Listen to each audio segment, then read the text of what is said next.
Hello guys दोस्तों, आज के इस वीडियो में मैं आपको एक स्मॉल कन्वर्सेशन दिखाऊंगा दो दोस्तों के बीच में, जिसको देखकर आपको शैडोइंग टेक्निक का प्रैक्टिस करना है। शैडोइंग टेक्निक अगर आप नहीं जानते हैं तो मैं बता दूं, शैडोइंग टेक्निक का मतलब होता है जिसमें जब स्पीकर कोई बात इंग्लिश में बोलता है तो आप उसको सुन करके ही वैसे ही बोलते हैं। ठीक है, तो मैं अभी आपको एक AI जनरेटेड कन्वर्सेशन दिखा रहा हूँ जिसमें दो दोस्त अमित और राहुल एक दूसरे से बात कर रहे हैं। उसमें मैंने कुछ नए सेंटेंसेस को भी ऐड किया है, कुछ नए फ्रेजेस को ऐड किया है, ताकि आप लोग नए वर्ड्स और फ्रेजेस को सीख सकें और अपनी डेली लाइफ में यूज़ कर सकें। ठीक है, तो आपको क्या करना है, आपको इस वीडियो को लास्ट तक देखना है और उस कन्वर्सेशन को पूरा देखना है, और फिर आप कोई भी एक कैरेक्टर चूज करके उसकी भाषा को बोल सकते हैं। या फिर पहले आप अमित बन जाइए और अमित की लाइन्स को दोहराइए, उसके बाद फिर आप राहुल बन जाइए और राहुल की लाइन्स को दोहराइए। ठीक है, बस ऐसे ही आपको प्रैक्टिस करना है आज की इस वीडियो में। तो चलिए शुरू करते हैं आज का ये video. Hey Rahul, Amit, wow, it's been ages. I know, it's so good to see you again. Have a seat. How have you been? I've been good, just busy with work and studies. Same here. What would you like to drink? A hot coffee, please. So, what's new? I've started practicing English every day. Really? How do you practice? Aren't you afraid of making mistakes? Not anymore. Practice makes progress.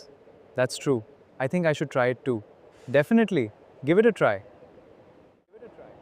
तो दोस्तों, ये conversation आपको कैसा लगा?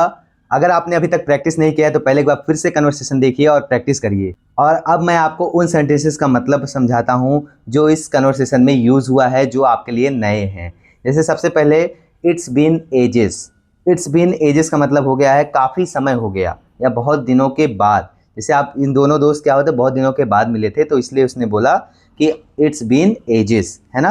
तो अगर आप कोई भी काम कर रहे हैं, मतलब कुछ ही भी किसी भी चीज़ के लिए बहुत टाइम हो जाता है, तो उसके लिए आप इसका यूज़ कर सकते हैं। जैसे क्रिकेट खेले हुए बहुत ज़माना हो गया, है ना। It's been ages to play cricket, right.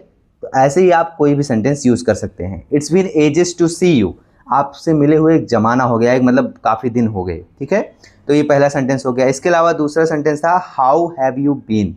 How have you been जो है ये बेसिकली रिप्लेसमेंट है हाउ आर यू का। जैसे हम लोग बोलते हैं ना हाउ आर यू, आप कैसे हैं, तो उसकी जगह पे आप इसको भी बोल सकते हैं हाउ हैव यू बीन।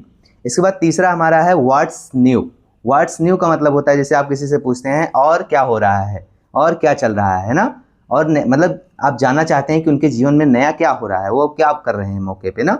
तो इसमें इसके लिए आप बोल सकते हैं what's new in your life. इसमें शॉर्टली बोला गया है व्हाट्स न्यू। ओके, इसके बाद अगला जो वर्ड है वो है अफ्रेड ऑफ। अफ्रेड ऑफ का मतलब होता है भयभीत होना, किसी चीज़ से डर लगना। जैसे इसमें बोला गया aren't you afraid of practising making mistakes, है ना।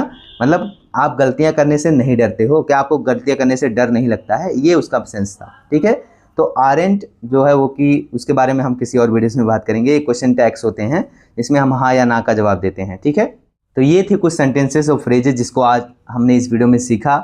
आपको ये वीडियो कैसा लगा कमेंट में ज़रूर बताइए, और अगर ये ऐसे ही आपको और वीडियोस चाहिए तो उसके लिए भी आप कमेंट ज़रूर कर दीजिए। और हाँ, हम हर सैटरडे को लाइव आते हैं और लाइव आपसे हम लोग साथ में मिलकर इंग्लिश की प्रैक्टिस करते हैं। तो इसके लिए अगर आपने अभी तक चैनल सब्सक्राइब नहीं किया है तो अभी कर लीजिए, क्योंकि इस सैटरडे भी हम लोग लाइव आएंगे और ऐसे ही हमारी हर सैटरडे को हम लाइव आकर बात करेंगे। तो मिलता हूँ मैं आपको सैटरडे के लाइव इवेंट में, तब तक के लिए धन्यवाद।